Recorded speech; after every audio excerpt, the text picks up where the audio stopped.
Kagulat World, ramdam na ramdam ngayon ang pagkakakilabot sa buong mundo matapos ang unang laban ni Alexandra Alex Ala sa Jingshan Open sa China.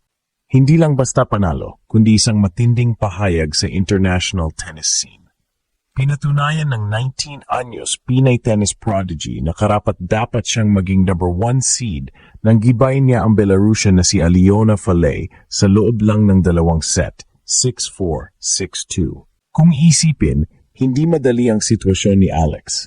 Siya ang top seed, lahat ng pressure nakapasan sa balikat niya, at lahat ng mata nakatutok kung makakaya ba niyang panindigan ang inaasahan. Pero sa halip na matinag, mas lalo siyang kumidlat sa court. Matatag ang serbisyo, malinis ang ball placement, at kitang-kita ang kumpiyansa na tila ba isa siyang veteranong sanay na sa ganitong mga At ito ang mas nakakagulat. Habang pinapanood ng mga Chinese fans, kasabay na rin itong nag-trending worldwide sa social media.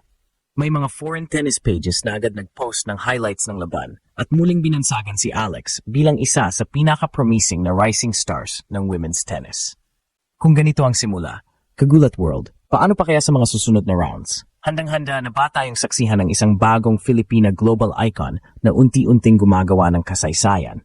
Kagulat World, hindi lang simpleng panalo ang ginawa ni Alexandra Alex Ala sa pagbubukas ng kampanya niya sa Jingshan Open 2025. Ito ay isang pahayag, isang babala, at isang pasabog na nagpatayo ng balahibo sa buong tennis world. Bilang number 1 seed sa torneo, malaki ang pressure na nakapatong sa balikat ng 19 anyos na Pinay tennis superstar. Lahat ng fans at kritiko nakatingin, nagtatanong, kaya ba niyang dalhin ang bigat ng inaasahan? Pero sa unang laban pa lang kontra kay Alyona Falay ng Belarus, pinakita ni Alex na hindi siya ordinaryong team player. Sa loob ng dalawang set lang, 6-4, 6-2, tinapos niya ang laban ng may kasamang kumpiyansa, tapang at maturity na lampas sa kanyang edad. Kung titignan ang laban, mahigpit ang unang set. Si Falay, isang matatag na baseline player, sinubukan pigilan si Alex gamit ang mahabang rallies at malalim na ground strokes, pero hindi nagpadaig ang Pinay. Gumamit siya ng kombinasyon ng matitinding cross-court forehands at mabilis na footwork para basagin ang depensa ng kalaban. Nang makuha niya ang unang set, parang nabuhayan siya lalo at mas naging agresibo sa ikalawang set, kung saan halos hindi na nakarecover si Falay. Ngunit ang tunay na nakakakilabot ay ang reaksyon mula sa crowd at online community. Habang tumitindi ang bawat punto, ramdam ang energy sa stadium sa China. Pagkatapos ng panalo, agad kumalat ang highlights sa social media. May mga foreign tennis blogs at sports pages na nagsabing, "The Filipina Phenom is here to dominate." Hindi ito unang beses na nagpasiklab si Alex sa international stage. Matatandaan na nanalo siya ng 2 junior Grand Slam doubles titles at unti-unti nang umaakyat sa women's rankings. Pero ngayong siya ang top seed sa isang WTA 125 tournament, ibang level na ang usapan. Ito na ang patunay na hindi lang siya future star, kundi isa na siyang present force na kayang sumabay at manalo laban sa mga batikang kalaban. Ang laban na ito ay hindi lang simpleng scoreline.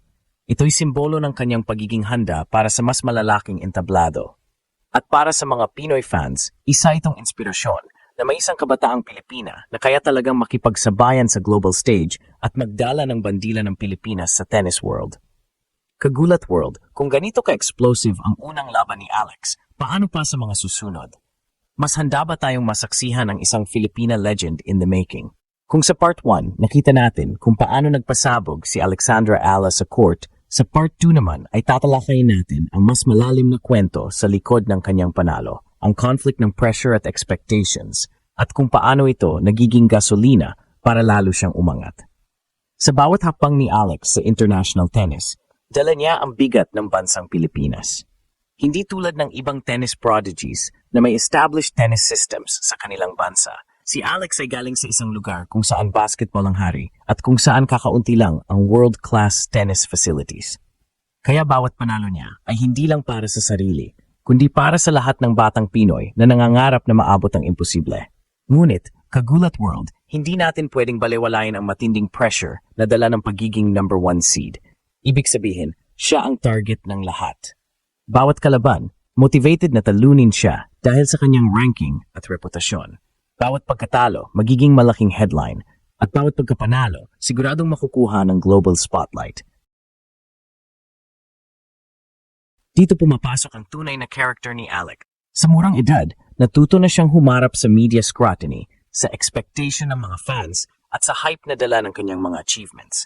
Pero sa halip na mabigatan, mas lalo pa siyang nagiging matatag. Ang laban kontra kay Falay ay perfect example. Pressured bilang top seed, pero nakahanap siya ng paraan para manatiling kalmado at maglaro ng kanyang laro. Nakakagulat din ang paraan kung paano siya tinitingnan ngayon ng international tennis community. May mga eksperto na nagsasabing si Alex ay future top 20 player kung tuloy-tuloy ang kanyang progress. Ang iba naman ay nag-draw ng comparison sa mga established stars gaya ni Leylah Fernandez at Coco Gauff, parehong young talents na sumikat agad at nagdala ng kanilang mga bansa sa tennis map. Pero ito ang twist, kagulat world. Unlike those players na galing sa tennis powerhouse nations, si Alex ay nagdadala ng isang underdog country sa sport.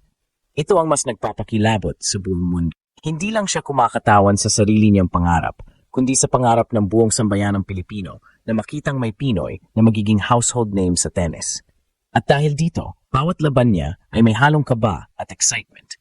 Para bang bawat serve niya ay laban ng isang buong bansa. Bawat punto ay may kasamang dasal ng milyon-milyong Pilipino. At bawat panalo ay parang panalo ng lahat. Kaya't habang naglalakad siya sa court ng Jingshan Open, hindi lang siya basta atleta, isa siyang simbolo ng pag-asa, determinasyon at Pinoy pride. At kung ganito siya kahanda sa pressure ngayon, handa na ba tayo, kagulat world, sa posibilidad na isang araw si Alexandra Ala ay maging Grand Slam champion at global icon? Kung sa court ay matindi ang performance ni Alexandra Ala, mas matindi rin ang epekto ng kanyang panalo sa buong mundo. Pagkatapos ng laban, hindi lang mga Pinoy fans ang nagdiwang. Pati international tennis community ay bumuhos ang reaksyon. May mga social media posts mula sa Asia, Europe at US na nagsasabing the Filipina is unstoppable, habang ang ilang sports analysts ay agad siyang itinapat sa ibang rising stars ng tennis. Nakakakilabot isipin na mula sa isang bansang hindi kilala sa tennis, unti-unting nagiging household name si Alex. Trending agad ang highlights ng kanyang laban at maraming foreign fans ang nagsimulang magtanong kung sino nga ba ang Pinay na ito na nagpapayanig sa women's circuit. Para sa Pilipinas, ito'y higit pa sa panalo. Ito'y simbolo na may pag-asa tayo sa larangan ng tennis, isang sport na madalas nasa gilid lang ng spotlight. At para kay Alex, ito ang simula ng mas malaking yugto, kung saan bawat panalo ay hindi lang para sa kanya, kundi para sa bandila ng Pilipinas. Kagulat world, kung ganito kalakas ang epekto ng unang laban, handa na ba tayo sa mas malaking gulat sa mga susunod na rounds?